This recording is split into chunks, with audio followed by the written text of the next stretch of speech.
The massive alien fleet appeared without warning. One moment, Earth's deep space sensors showed nothing unusual. The next, 300 warships materialized just beyond the moon's orbit. Their silver hulls gleamed in the sunlight, stretching for miles across the black void of space. Each ship bore strange markings that pulsed with blue light, marking them as vessels of the Galactic Council. Inside the United Earth Defense Force headquarters, alarms blared as officers rushed to their stations. Admiral Robert Reed stood at the command center's main window, his weathered face reflected in the reinforced glass as he studied the alien armada. 40 years in the Space Force hadn't prepared him for this moment. Humanity's first contact with alien life, and it came in the form of an invasion fleet. "Sir, energy readings are off the charts," reported Lieutenant James from his console. Their weapons systems alone could level every major city on Earth within hours. Reed nodded slowly, his mind already working through possible responses. The UEDF had decent defenses, orbital platforms, energy shields, and their own fleet of ships, but nothing that could match this show of force. According to their calculations, they would lose any direct battle within minutes. "What are they doing now?" Reed asked, watching as the alien fleet maintained its position. "Just waiting, sir. They've taken up strategic positions but haven't made any aggressive moves yet." That was interesting. If they wanted to destroy Earth, they could have opened fire immediately. The fact that they waited suggested they wanted something else. Maybe there was room for a different approach. "Open a communication channel," Reed ordered. "All frequencies, universal greeting protocol." The command center fell silent. Several officers exchanged worried looks. Everyone knew the protocol for first contact, but nobody had expected to use it while staring down the barrels of alien weapons. "Sir," James questioned, "shouldn't we power up our defense grid first?" Reed shook his head. "If those ships wanted us dead, we would be all ready. Let's try talking before we start a war we can't win." The communication officer's hands moved across her console, sending Earth's first message to the alien fleet. They waited in tense silence for several minutes before a response came through. The main screen flickered to life, showing an alien bridge crew. Their commander stood in the center, a tall figure with iridescent blue skin and 4 eyes arranged in a diamond pattern. When it spoke, the universal translator converted its musical language into English. "This is High Commander Star of the Galactic Council Expansion Fleet. Your world has been marked for integration into the Council's territory. Prepare for immediate subjugation." Reed stepped forward, keeping his voice steady. "This is Admiral Robert Reed of the United Earth Defense Force. We acknowledge your superior military position and request to open diplomatic negotiations regarding Earth's relationship with the Galactic Council." The alien commander's 4 eyes blinked in rapid succession. It turned to speak with others off-screen, their musical language rising and falling in what seemed like confused tones. When Star turned back to the screen, there was something new in its expression. Uncertainty. "You request negotiations?" Star asked, as if the word was foreign. "Our scans indicate your military technology is centuries behind ours. You have no position from which to negotiate." "With respect, Commander," Reed replied, "military strength isn't the only factor worth considering in first contact situations. Earth has extensive experience in diplomatic relations and conflict resolution. We believe we could offer valuable insights and contributions to the Galactic Council through peaceful cooperation." More confused chatter erupted on the alien bridge. Star's secondary eyes narrowed while its primary ones widened, an expression that the UEDF xenologists would later identify as extreme bewilderment. "In 10,000 years of Council expansion," Star said slowly, "no species has ever requested diplomatic talks when faced with our fleet. The protocol is simple. We arrive, they submit or fight, we integrate their world. There is no negotiation." Reed allowed himself a small smile. "Then perhaps it's time for a new protocol." Earth's history is filled with examples of successful negotiations between parties of unequal military strength. Sometimes the greatest victories come through words rather than weapons. You would trust us not to simply destroy you once you lower your defenses for talks. If you wanted to destroy us, you would have done so already, Reed pointed out. The fact that we're having this conversation suggests you see some value in Earth. Let us show you how much more valuable we could be as willing partners rather than conquered subjects. The alien commander fell silent, all four eyes fixed on Reed. The minutes stretched on as Star appeared to be processing this unprecedented situation. Finally, it spoke again. Your species is unusual, Admiral Reed. Our databases show no record of a civilization choosing diplomacy when conquest was inevitable. I will need to consult with the Council regarding this irregular request. We understand, Reed replied. We're prepared to provide evidence of Earth's diplomatic achievements and demonstrate how peaceful negotiations have resolved many of our own conflicts. Would you be willing to receive a small diplomatic vessel carrying our historical records? Star's skin shifted colors slightly, rippling from blue to purple and back. You would send an unarmed ship into the midst of our battle fleet. As a show of good faith, yes. Sometimes the bravest action is extending a hand in peace, especially when faced with superior force. The alien commander stared at Reed for a long moment before responding. Your request will be transmitted to the Council. Maintain your current orbital defense position. Any aggressive moves will be met with immediate response. The screen went dark. In the tense silence that followed, James spoke up from his console. Sir, do you really think they'll negotiate? Reed turned to face his crew, seeing the mixture of fear and hope in their expressions. They're still here, aren't they? They could have destroyed us the moment they arrived, but they didn't. Now we've shown them something they've never seen before, a species that treats diplomacy as a strength rather than a weakness. He walked to the central tactical display, studying the position of the alien fleet. Every first contact scenario we ever planned for assumed either peaceful greeting or immediate conflict. Nobody thought we'd end up trying to negotiate our way out of an invasion. But that's humanity's greatest strength. We adapt, we communicate, we find ways to turn enemies into allies. And if they refuse to negotiate? Someone asked.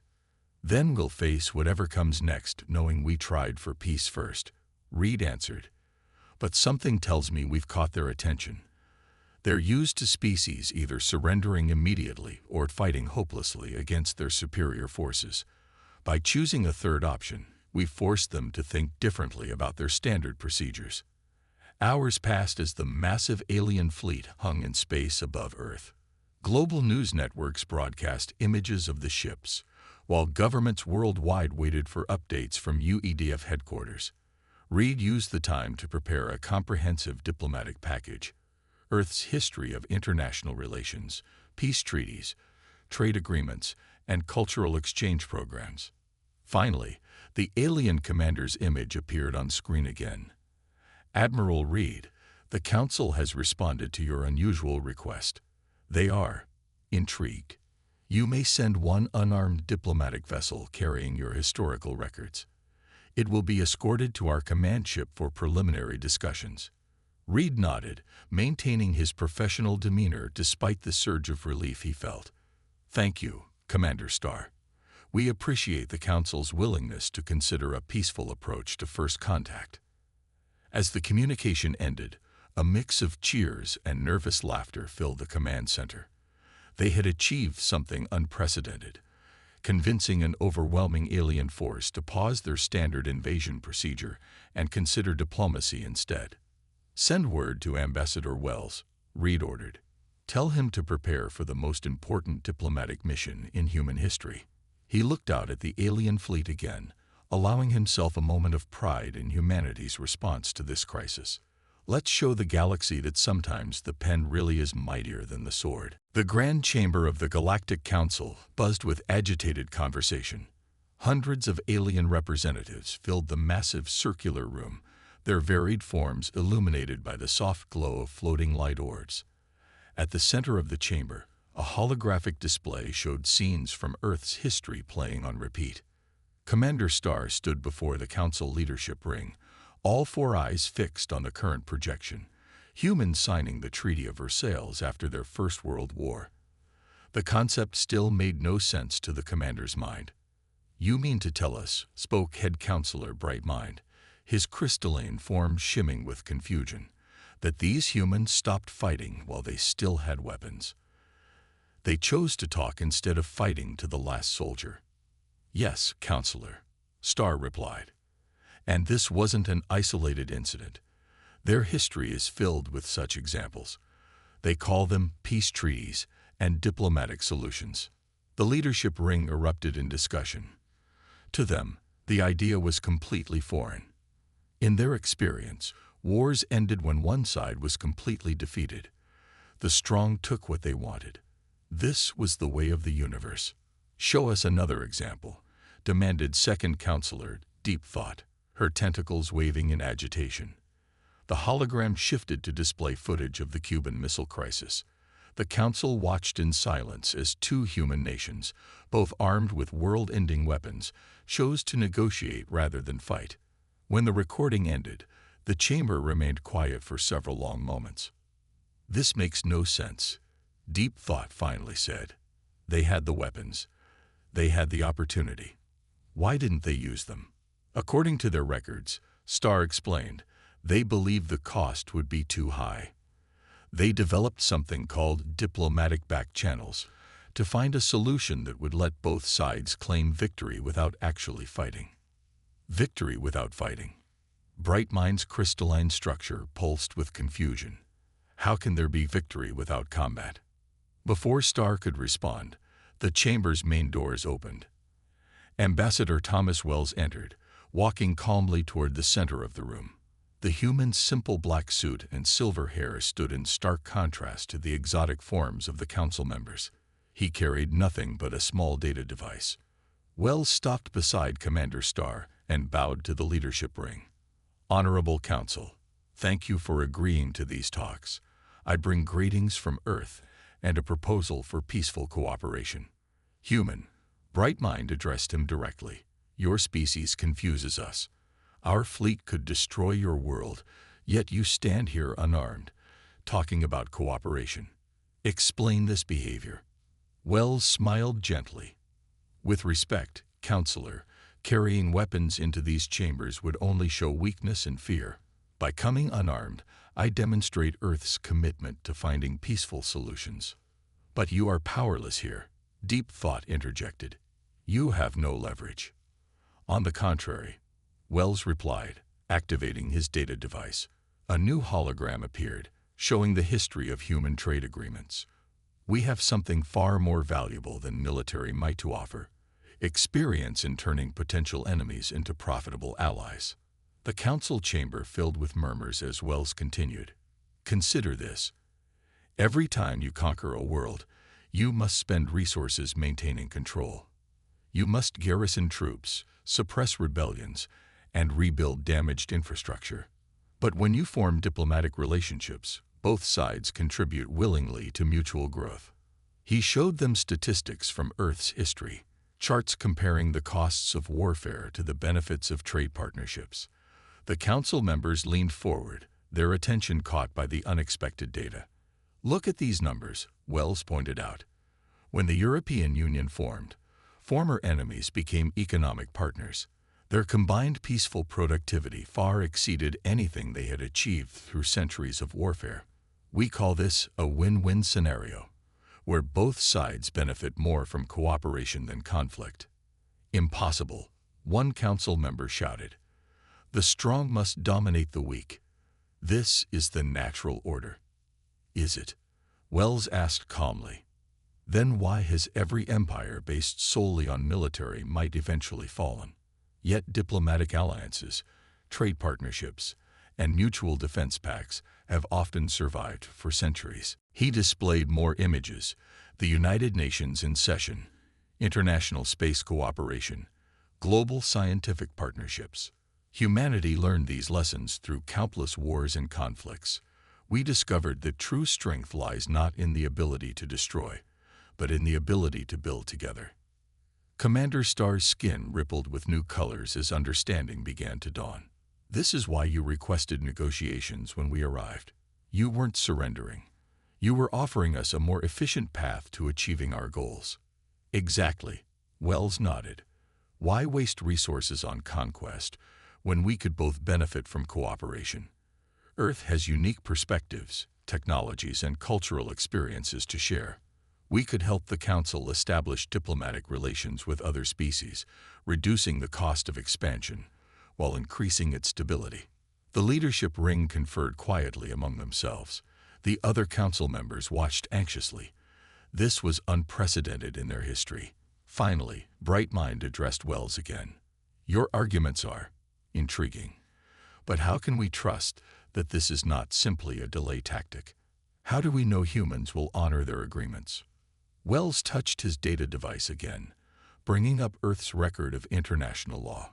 We have developed complex systems of diplomatic accountability. Things like international courts, binding arbitration, and multilateral oversight. We understand that trust must be built and maintained through verified action. He walked slowly around the holographic display, letting the Council see the extensive framework humans had developed for international cooperation. We propose starting small, a pilot program of cultural and technological exchange. Let us prove the value of diplomatic partnership before moving forward with fuller integration into the Council. Deep Thought's tentacles wave thoughtfully. And if we refuse, if we choose to simply take what we want by force, then you would gain a burning world and lose an opportunity. Wells replied calmly. You would spend resources subduing a population that could have been enthusiastically working with you, and you would miss the chance to learn new ways of expanding your influence, ways that don't require constant military occupation. The chamber fell silent as the Council members processed this perspective. It challenged everything they had believed about power and control. The idea that willing cooperation could be more profitable than forced submission was revolutionary to their society. Commander Starr stepped forward. Counselors, in all my years of expansion fleet command, I have never encountered a species like this. They think differently than any civilization we've met. Perhaps that makes them valuable in ways we hadn't considered. Brightmind's crystalline form pulsed with decision. Ambassador Wells, the Council requires time to discuss your proposals. But you have given us much to consider. We will call you back when we have reached a decision. Wells bowed again. Thank you for your consideration, counselors. Remember, throughout human history, our greatest achievements have come not from conquering each other, but from learning to work together despite our differences. As Wells was escorted from the chamber, the Council erupted in heated debate. For the first time in their long history, they faced a species that viewed diplomatic skill as a form of strength. It challenged their most basic assumptions about power and control. Commander Starr watched the continuing debate with all four eyes, thinking about how this single human had managed to shake the foundations of Galactic Council philosophy without firing a single shot. Perhaps, Starr thought, there was more than one kind of strength in the universe after all. Ambassador Wells stood in the massive library of the Council's space station, surrounded by holographic displays showing Earth's diplomatic history.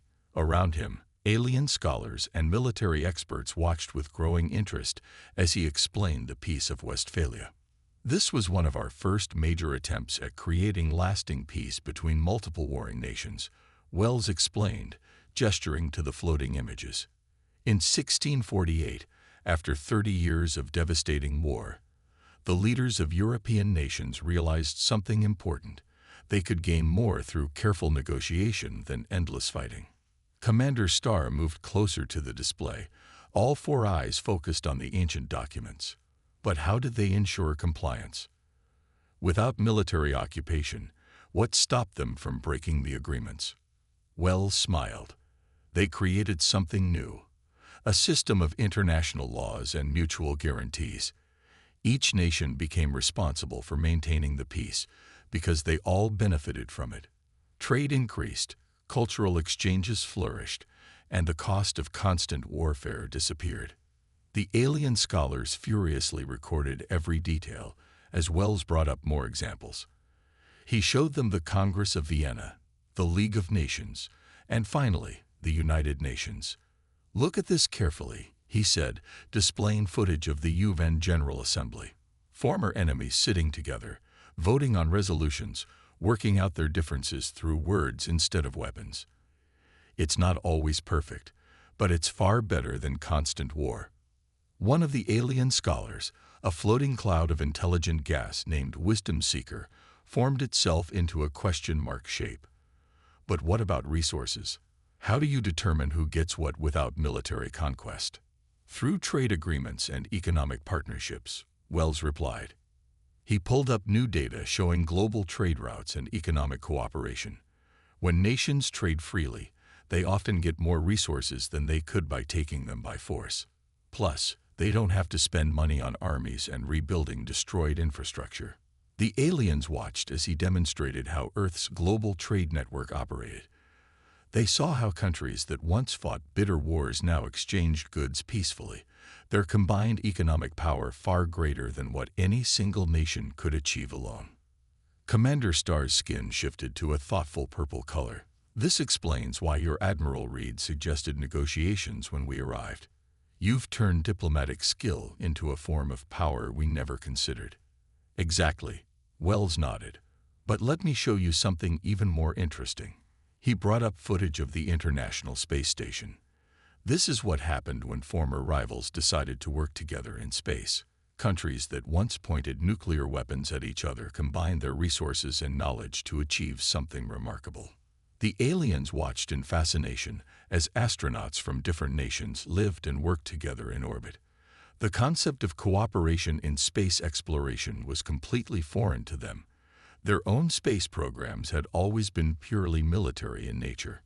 But surely there were conflicts, another scholar insisted. How did you resolve disputes without combat?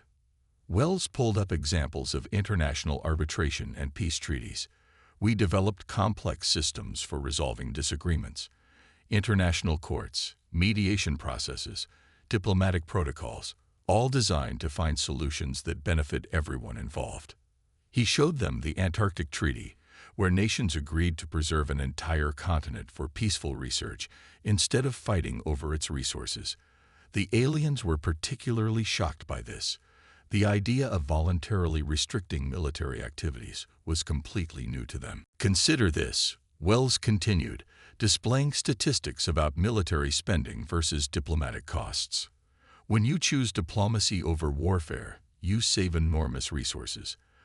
Those resources can then be used for scientific research, improving living conditions, or exploring space." The alien scholars began discussing among themselves, their various forms shifting and changing as they processed this new information. Commander Starr watched them with interest, noting how quickly they were adapting to these foreign concepts. "Tell us about failure," Starr suddenly requested. "Show us when your diplomacy didn't work." Wells nodded seriously. An important request. He brought up images of various conflicts and failed peace attempts. Diplomacy isn't perfect. Sometimes it fails, and wars still happen. But look at what we learned from each failure. He showed them how the failures of the League of Nations led to the stronger United Nations, how failed peace treaties taught humanity to create better verification systems and clearer terms. Each diplomatic failure had led to improvements in the process. "The key is learning from mistakes," Wells explained.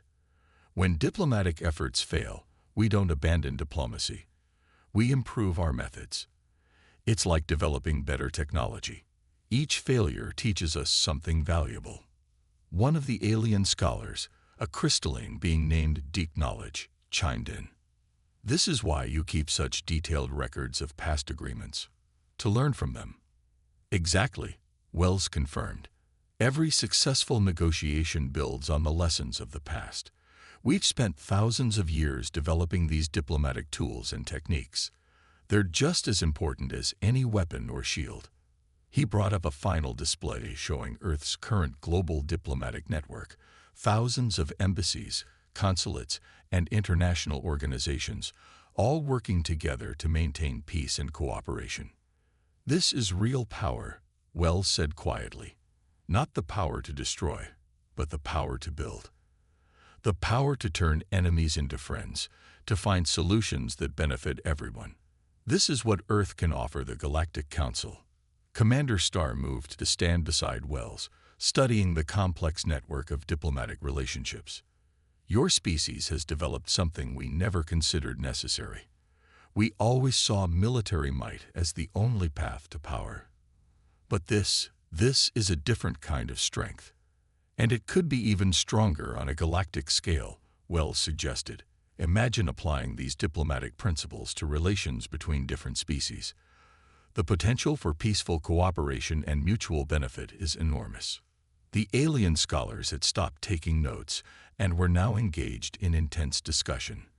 Their various forms, gaseous, crystalline, energy-based, and biological, all showed signs of excitement as they debated the implications of this new approach to power.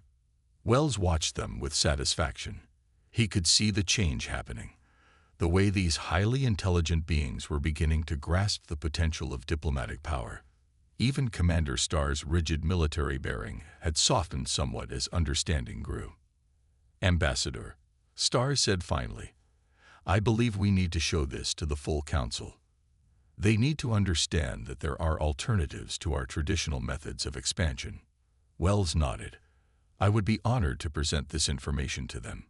And remember, what I've shown you is just the beginning. Earth has so much more to share about the art of peaceful cooperation." As they prepared to return to the council chamber, Wells caught sight of his reflection in one of the library's metallic walls. He looked tired but satisfied. In just a few days, he had begun to shift the thinking of a civilization that had known only military conquest for thousands of years. It wasn't victory in the traditional sense, but it was something perhaps more important, the beginning of understanding. And as humanity had learned so many times before, understanding was the first step toward lasting peace. Back in the council chamber, the air crackled with energy as thousands of alien representatives watched the main display screen. Ambassador Wells stood calmly in the center, showing them something they had never seen before: humans turning former enemies into strong allies through trade and cooperation. "Let me show you how this works in practice," Wells said, bringing up economic data from Earth's history. "Here's what happened when former enemies started trading instead of fighting. Look at these growth numbers." The crystalline form of head counselor Bright Mind sparkled with interest. "These figures cannot be correct. You're saying productivity increased by 400% just by stopping military activities?" "That's right," Wells confirmed. "When nations don't have to spend resources on weapons and armies, they can invest in development instead. But there's more." He changed the display to show cultural exchange programs. "We discovered that trading goods leads to sharing ideas, which creates even more benefits." Commander Starr stepped forward, skin shifting to an excited blue shade. "Counselors, I studied their records. These humans have solved problems we didn't even know we had. While we focused on building bigger weapons, they developed ways to make weapons unnecessary." Deep Thought's tentacles waved skeptically. "But surely some races resist peaceful approaches. What do humans do when diplomacy fails?" Wells smiled. "An excellent question. Let me show you how we handle that." He brought up a new display showing a three-step diplomatic process. "First, we try direct negotiation. If that fails, we bring in neutral mediators. If that doesn't work, we use economic incentives and international pressure." The alien representatives watched in fascination as Wells demonstrated how Earth had handled various diplomatic crises. They saw how trade agreements, cultural exchanges, and mutual defense pacts had transformed hostile relationships into peaceful partnerships. "Notice something interesting," Wells pointed out. "In most cases, the final agreement gave both sides benefits they hadn't even considered at the start. We call this expanding the pie, finding ways to create new opportunities instead of fighting over existing ones." One of the military advisors, a tall being made of living metal named War Planner, spoke up. But what about your weapons? Surely you don't expect us to believe you've abandoned military power completely. Not at all, Wells replied. Earth maintains defensive capabilities, but we've learned that military power works best when you rarely have to use it. Our real strength is in building relationships that make conflict unnecessary. He showed them statistics about Earth's military spending compared to diplomatic costs. Look at these numbers. Maintaining one battleship costs more than running 50 embassies, and those embassies prevent more conflicts than the battleship ever could. The council chamber filled with surprised murmurs as the aliens processed this information. They had spent thousands of years believing that military might was the only true form of power. Now they were seeing evidence that there might be a more efficient way. But how do you ensure other races don't take advantage of your peaceful approach? War Planner demanded. Wells brought up examples of international treaties with verification protocols. We create agreements with clear terms and consequences. Everyone knows what happens if the rules are broken. But we also make sure everyone benefits from following the rules. He showed them how Earth's international organizations worked, how countries pooled resources for common goals, shared scientific discoveries, and worked together to solve global problems. Think about what this could mean on a galactic scale, Wells suggested. Instead of spending resources conquering and controlling worlds, you could build a network of willing partners. Each new member would add their strength to the whole. Commander Star's skin rippled with excitement. Counselors, consider the resources we spend maintaining control of conquered worlds. The constant rebellions, the military presence required, the destroyed infrastructure we must rebuild. The human approach could eliminate those costs. Wells nodded. Exactly.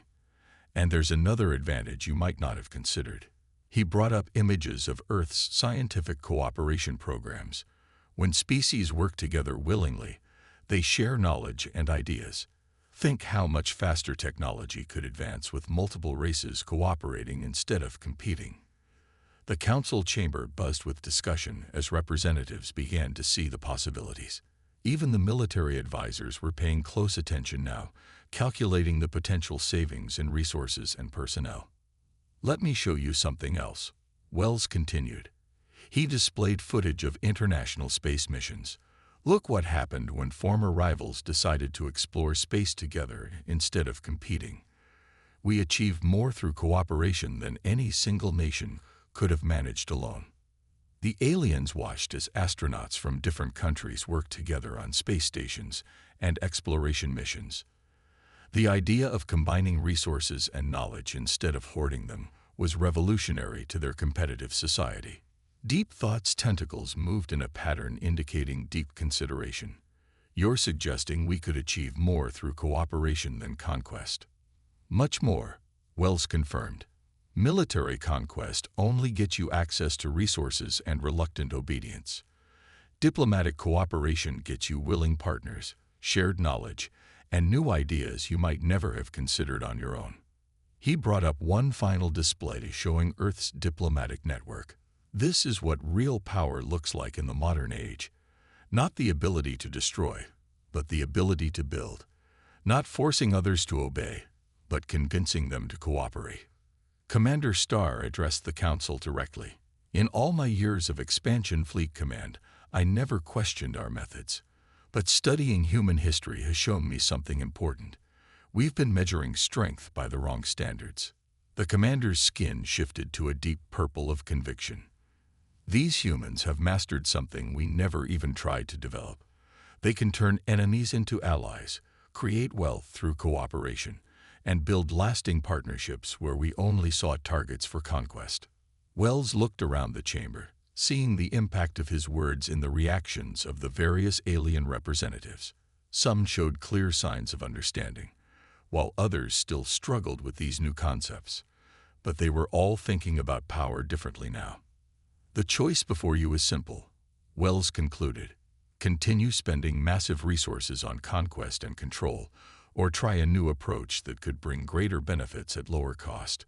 Earth is ready to help you make that transition, to share our diplomatic experience, and help build a more cooperative galaxy. As the council chamber erupted in intense discussion, Wells caught Commander Starr's four-eyed gaze. The alien commander nodded slightly, skin showing the blue shade of hope. They both knew that something important had changed today. The galaxy's most powerful civilization had begun to see the value of human diplomatic skills. It wasn't a victory in the traditional sense, but as humans had learned over thousands of years of diplomatic history, sometimes the biggest victories came without firing a single shot. 1 month after the first contact, the massive council chamber looked very different. Earth banners now hung alongside the symbols of other alien races. At the center of the room, representatives from both Earth and the Council gathered around a large table covered in holographic displays. Admiral Reed stood next to Commander Starr, watching as Ambassador Wells and Head Counselor Brightmind prepared to sign the first Galactic Concordat. The document represented something entirely new in the galaxy's history, a peaceful partnership between a stronger and weaker civilization. "I never imagined this day would come," Starr said quietly, skin shimmering with blue-green excitement. "1 month ago, I was prepared to conquer your world. Now we're about to become partners." Reed smiled. "That's the power of giving peace a chance. Sometimes the best way to win is to show others a better path." The chamber fell silent as Wells stepped forward to speak. "Today marks the beginning of a new era in galactic history. Earth will join the Council not as a conquered world, but as a willing partner. In return, we will help establish the first galactic diplomatic corps." Brightmind's crystalline form sparkled as he addressed the gathering. "When humans first requested negotiations, we thought they were simply trying to delay the inevitable. Instead, they showed us a form of power we had never considered, the power to turn potential enemies into valuable allies." A holographic displays showed the terms of the agreement. Earth would maintain its independence while joining the Council as a full member. In exchange, human diplomatic experts would help create new systems for peaceful interaction between species. "Look at what we've already accomplished," Wells continued, bringing up new data. "In just 1 month of peaceful cooperation, trade between Earth and Council worlds has generated more value than a year of military occupation would have produced." The alien representatives studied the numbers with growing interest. The statistics were clear. Peaceful trade and cultural exchange were more profitable than conquest and control. Even the military advisors couldn't argue with the economic benefits.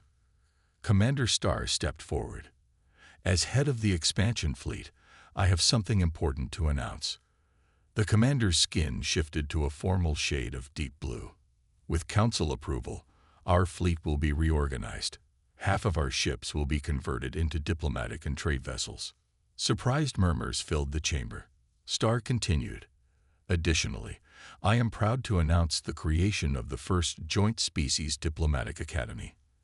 Admiral Reed and I will oversee this new institution, training diplomats from all species in the art of peaceful negotiation." Reed nodded in agreement. "The Academy will combine Earth's diplomatic experience with the Council's vast knowledge of different species and cultures.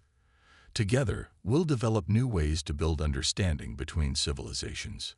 Wells activated another holographic display, showing plans for the new academy. "We'll teach more than just negotiation techniques. Students will learn about cultural exchange, trade relationships, and how to find solutions that benefit all parties." Deep Thought's tentacles moved in a pattern of approval. "Our scholars have already learned so much from studying Earth's diplomatic history. The idea that power can come from building relationships rather than destroying enemies. It changes everything." The display shifted to show the first group of alien diplomats already studying Earth's methods. They came from dozens of species, each bringing their own perspectives to the art of negotiation. "But what about worlds that refuse diplomatic approaches?"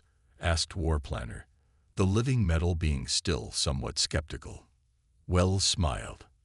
"That's why we're not suggesting the Council disband its military. Defense remains important. But now you have more options. Military power works best when backed by diplomatic skill." He brought up examples from Earth's history, times when diplomatic pressure and economic incentives had achieved better results than military force. The alien representatives watched with growing understanding. "Think of it this way," Reed added. "Every world you gain through peaceful agreement is one you don't have to spend resources controlling. Those resources can be used for exploration, research, and development instead." Brightmind raised his crystalline form to its full height. "It is time. Let us sign the Concordat and begin this new chapter in galactic history." Wells and the head counselor stepped forward. The document floated between them, its holographic text glowing with promise. As they pressed their hands to the signature panels, the chamber erupted in approval. Commander Starr's skin rippled with multiple colors of emotion. "Do you know what amazes me most about humans? You could have tried to fight us. You could have tried to deceive us. Instead, you chose to teach us. Because we learned long ago that the strongest victories don't come from defeating enemies," Reed replied. "They come from turning enemies into friends." The chamber's displays showed the immediate effects of the agreement. Trade routes were already being established between Earth and Council worlds. Cultural exchange programs were being organized. Scientific teams from different species were preparing to work together. "And this is just the beginning," Wells said, addressing the gathered representatives. "Each new diplomatic success will show more worlds the benefits of peaceful cooperation. The galaxy is entering an age where intelligence and understanding matter more than weapons and wars." As if to prove his point, the displays showed the first group of alien diplomatic students arriving at Earth's United Nations building. They walked among humans, learning about the organization that had helped maintain peace on Earth for generations. Starr looked at the scene with all four eyes. "A month ago, I wouldn't have believed this was possible. Our entire society was based on military might. Now we're learning that there's strength in peace. The strongest steel is forged by combining different elements," Reed said. "The strongest civilizations are built the same way, by bringing different peoples together, learning from each other, growing stronger through cooperation." The chamber's mood was celebratory as representatives from various species began discussing joint projects and cultural exchanges. The military advisors were already talking about converting more warships into trading vessels. Wells watched it all with quiet satisfaction. Humanity had done more than just save Earth from conquest. They had shown the galaxy's most powerful civilization a better way forward. The Galactic Council was transforming from a conquering force into a true federation of willing partners. "There will still be challenges ahead," Brightmind noted, his crystalline form pulsing thoughtfully. "Not all species will accept diplomatic approaches immediately." "True," Wells agreed. "But that's why we're building these new institutions. Each successful negotiation teaches us more. Each peaceful agreement shows others what's possible." As the ceremony concluded, Reed looked out at the gathered representatives. Crystalline beings, energy forms, biological entities of all types, now talking together about cooperation instead of conquest. Earth's first contact with alien life hadn't led to war or submission, but to something far more powerful, understanding. "You know," Starr said to Reed, "in all our years of expansion, we thought we were teaching lesser species their place in the galaxy. Instead, your species taught us something we never knew we needed to learn." Reed smiled. "That's the real power of diplomacy, Commander. Everyone learns, everyone grows, and everyone wins." He looked up at Earth's banner, now hanging proudly among the symbols of the galaxy's most powerful civilizations. "The pen really is mightier than the sword, even on a galactic scale."